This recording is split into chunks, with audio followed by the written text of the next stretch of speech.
nzewe dzairwadza. Ndobva ndati apostol, ndakati apostol, nzewe dzangu dziri kurwadza. Kubasa ndinoti ndakaenda, dzimweni dzenguva handiende nekurwara. Apostol ndobva nditi zvavataura neni zvapera. Ndobva wandinamatira. Ndokandinamatira ndiri kubasa. Ndakati apostol ndiri kubasa. Ndobva vati kana wavakumba unondifonera ndotaura newe. Vakandifonera ndobva ndataura nawo. Ndobva wanditi zvapera.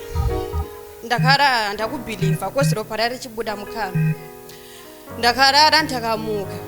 Makuseni ndichikwesha mazino. Ndakaedza kuti kubudisa kararwa handina kuona ropa. Ndakati handisi kubhilivha. Ndaiva ndine sisi wangu. Ndakavaudza kuti iwe ndaibuda ropa mukano. But ndikuedza kuda kutorutsa kuti ndinatse kumeka sure kuti hapasi kubuda ropa iri. Ndakaedza handione ropa. Nzeve dzangu dzairwadza. Izvezvi hadzirwadzi.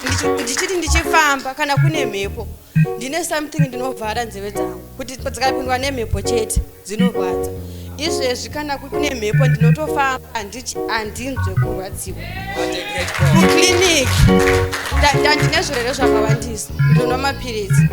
Kuclinic ndakaenda wakandiudza kuti izvezvi zvirwere zvako zviri normal kubva wapiwa nekudhara.